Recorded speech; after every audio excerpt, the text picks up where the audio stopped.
As of 11 a.m. this morning, I am officially a graduate school dropout.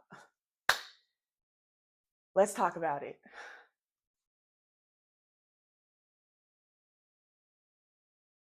Hi guys, welcome back to my channel. My name is Maya. I hope that you are doing well no matter where you are and you are finding peace amongst the chaos, because baby, it is always some chaos going on. So today, I actually did want to come here and I wanted to talk about how I recently actually just withdrew from my master's program. This is a choice that wasn't taken very lightly. This has been something that has kind of been like about at the back of my mind, but also kind of at the forefront because I knew it could be a possibility because of the nature of my program and just honestly, just the last crazy few years. So I think that in order for me to even talk about my grad school program and why I dropped out, I think that it's really important to kind of start from the beginning and really talk about my relationship with academia, with higher education in general. So I actually was trying to make a video yesterday about something that was very personal, to me as far as like growing up, but I wanted to pivot and I wanted to actually talk about this because this is something that is actually happening to me right now. Growing up, I always had a little bit of a struggle with school. I definitely struggled very much academically. I would say that I had a love for a couple of subjects, which is usually like English. I always found, African American literature, Black history courses, or any type of history courses to be some of like my favorite courses. But when it came to things like science and math, not my damn gig at all. Growing up, I did have a lot of, changes kind of like going on in my life. I did experience the passing of like both of my parents, and growing up with like a single mother, at the age of 10, and then losing like my mom. I think that definitely set the trajectory for the type of relationship that I had, with school.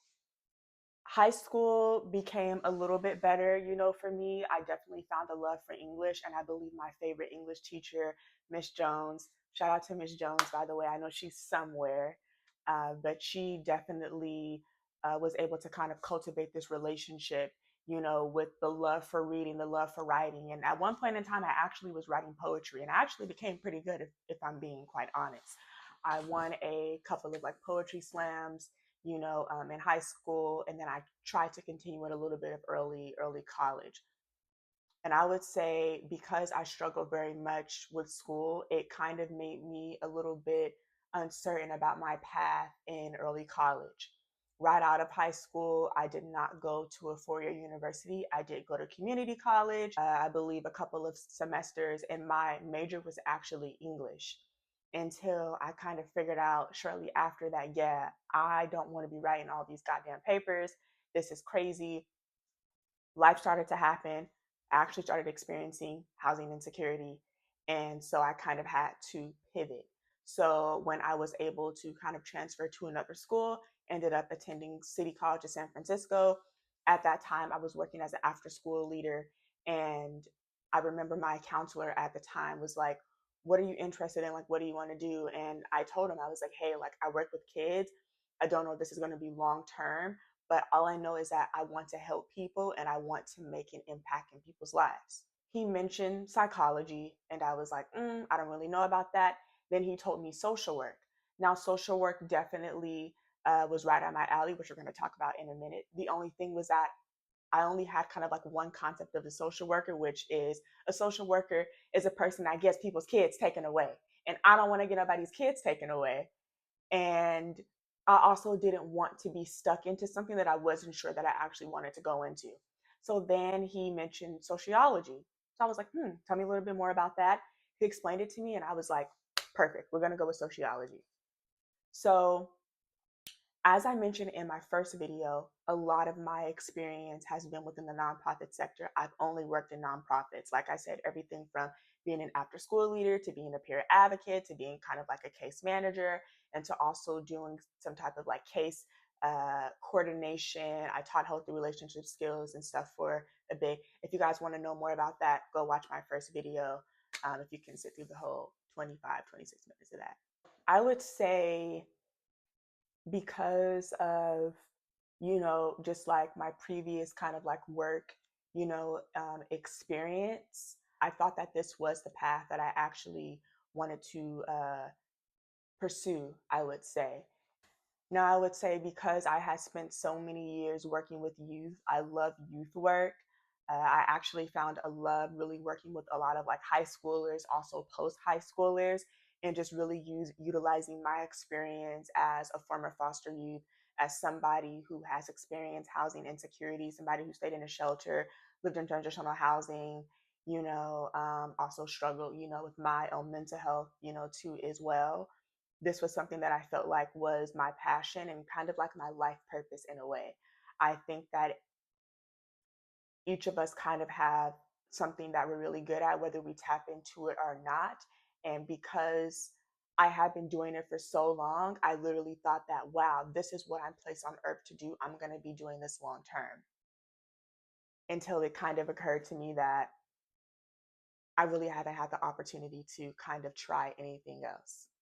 I would say that because so many years of being kind of like in survival mode, it was me just working, going to school. Even when I was homeless or I was staying in a shelter, I was living in transitional housing, I was always enrolled in school. I always had like a job. So my main goal was just to, about 4 or 5 years ago, it was just to get my associate's degree and then figure out how to transfer to a university.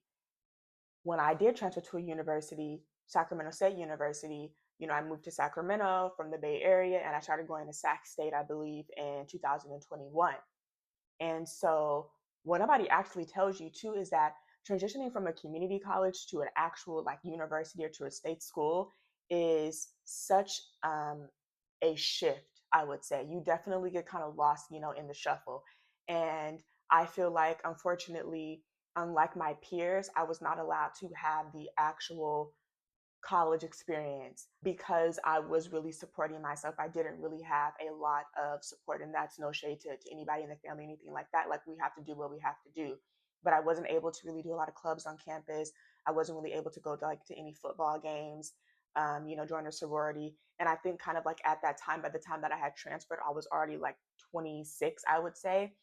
And I just thought, yeah, I'm getting too old. Like, I can't really be on campus, involved in like all the vibes and stuff like that and just like fucking off. Like, I gotta go to work, I gotta go to school. That was literally my only focus. And I felt like years and years of just being in survival mode and just trying to make sure that I'm getting to the next step.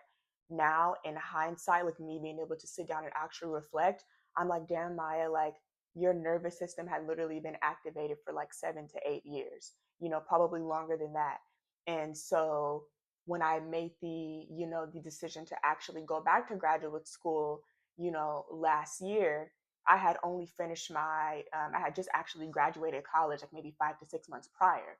So I would say I graduated in December of 2023. I actually finished my last semester, but I didn't really walk stage until May of last year because my university unfortunately does not offer fall graduations. So I remember feeling around maybe April or May of last year that, okay, I've been working for like a few months, but now I just kind of like go home and I want to make sure that I don't stay out of school for too long because I have been told that the longer you stay out of school, the harder it is for you to want to go back. So I wanted to make sure that I kept that momentum. So what I started doing was I started looking into graduate school programs. There were a couple that I looked into. And before I actually decided on the major of social work, I had been looking into a master's in public administration and I believe a master's in public health. I didn't like any of those. They didn't speak to me, but I really did like the idea of becoming a social worker. And it took me a couple of months really to get all of, I would say, my recommendations letter together. I reached out to a couple of my supervisors. I also reached out to a couple of my former professors too as well. And I ended up applying to a couple of the universities. I applied to Howard University in DC. Of course, I did not get in, which however got some stuff going on anyway. So that was a blessing in disguise.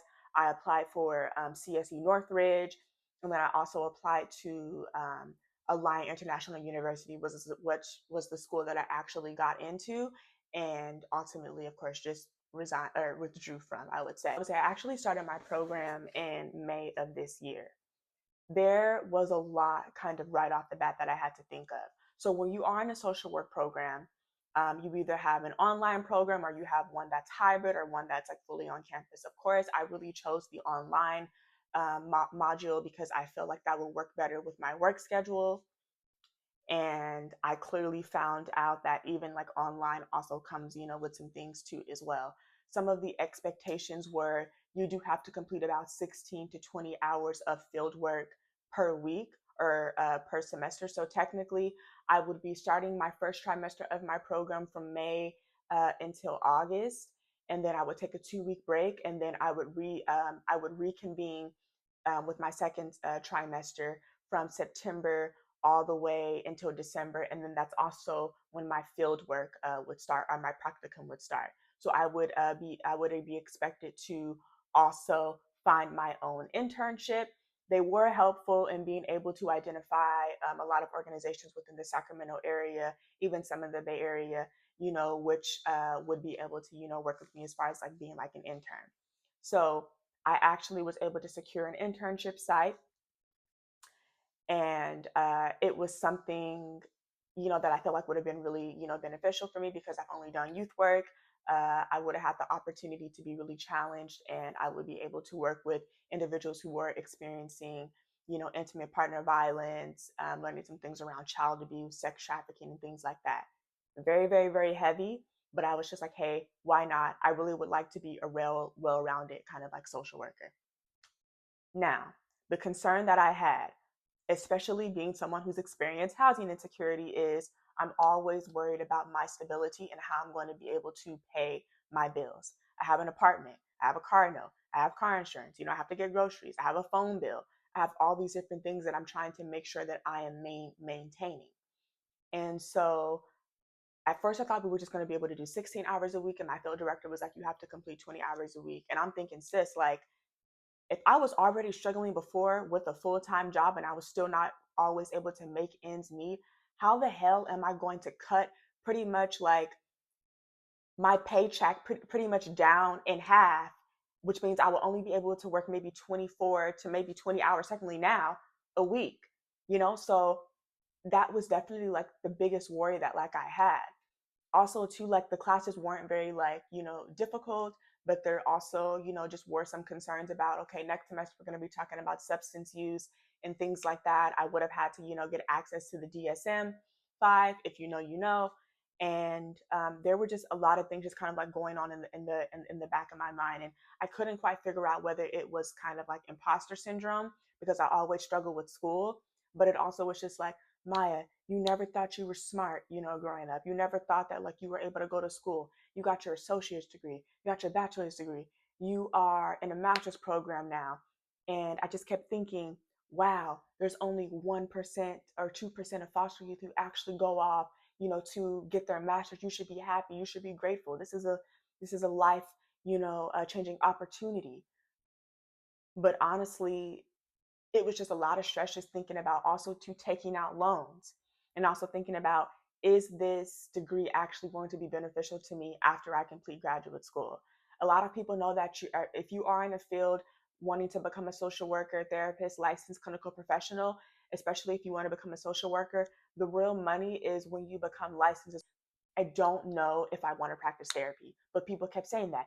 After that, then you have to, complete an additional 3,000 hours, all right, of field work after you complete your MSW, so you have to be able to complete that field work. And I was just like, dude, I don't want to spend another 12 to maybe 24 months completing 3,000 hours when I've already been struggling for 2 years being broke. Like, I can't bear to really think about that, you know?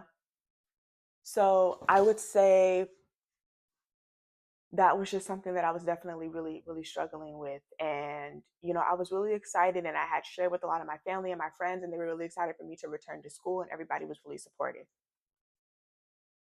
until maybe like last week, I think it was. Um, I I stayed in bed literally all week. Only time I got up was to use the bathroom, take a shower, brush my teeth, wash my face, you know what I mean, eat something. And I literally was just in my room all week. I think I was really just going through something emotionally. And I don't really know if I really struggle with depression. I don't really want to say that like out loud because I don't want to put a label like on myself. And I also haven't had the opportunity to really talk about this with my therapist. Something just happened last week and I literally was just like, I just don't give a fuck. I was doing so well. I had 1 A, I had 2 B's. In order for you to stay, within the program, you have to get B's. You can't get anything lower than a B. I had been working really hard, staying up at night, doing like my homework and things like that, doing readings and literally like working until like 12 a.m. And it was even like a couple of like times where I literally could feel myself falling asleep. I would set a timer on my phone to maybe sleep for maybe 20-30 minutes and then wake up startled and literally like start typing and stuff like that again. And I think it just kind of like occurred to me that like I don't want to go through this, for another 2 to 3, years. I just graduated, with my bachelor's last year. I haven't had the opportunity to really like have any fun. Yeah, I go out occasionally with friends and, occasionally, you maybe we'll go have like a couple of drinks, but I'm not talking about partying. I'm talking about like actually finding like hobbies, actually doing things that are freeing. I want to travel, you know. I think it just kind of came to the point now. It's a realization just kind of came to me where it's just like, Maya, like you haven't really lived, you know?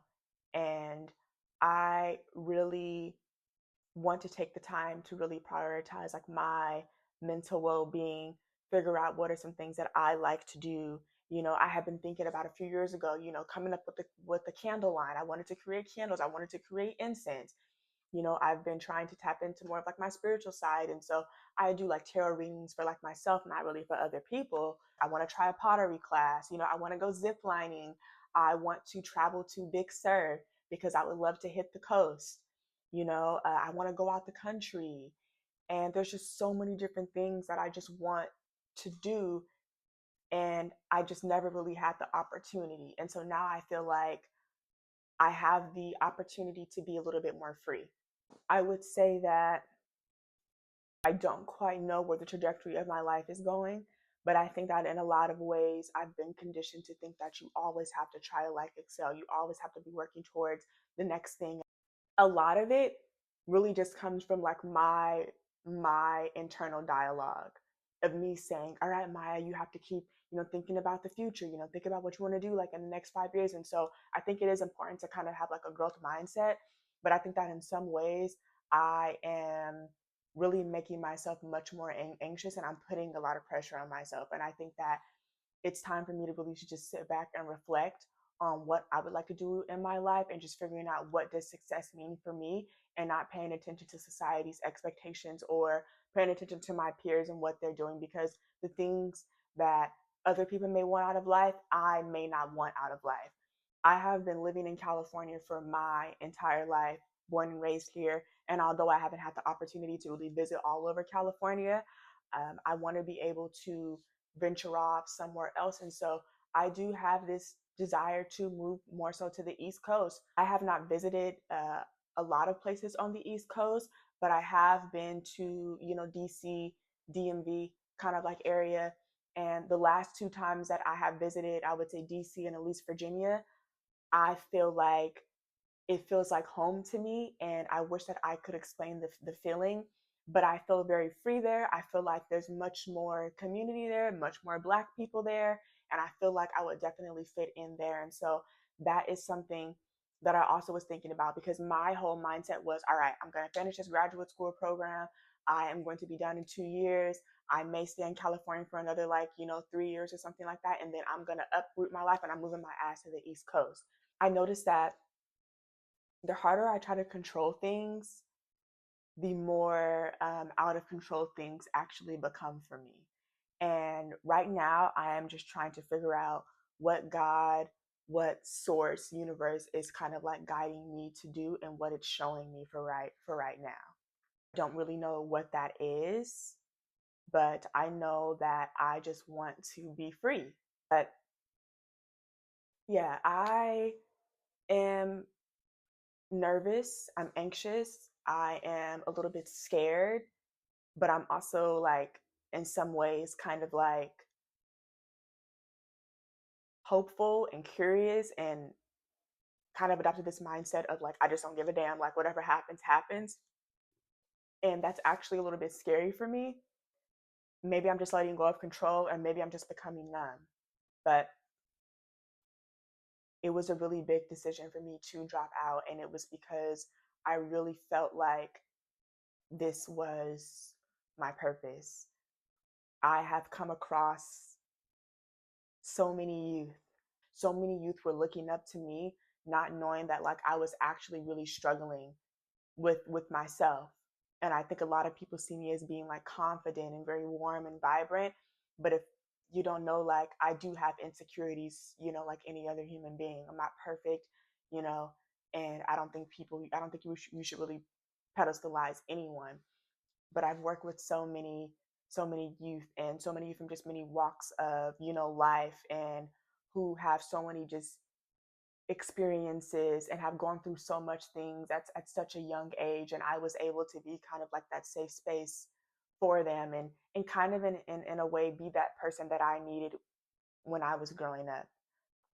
And I didn't really want to drop out because I just kept saying like these are my babies, like my babies need me, they need me to push forward. But I can't keep sacrificing uh, myself for other people, even if it is necessarily for a good cause. I don't know. I don't know. I don't know. I don't know what God is teaching me right now. Maybe radical self love, maybe just stillness, patience, uncomfortability. So, if you've made it this far into the video, I want to thank you for being here. Take care of yourself, and I'll see you next time. Bye.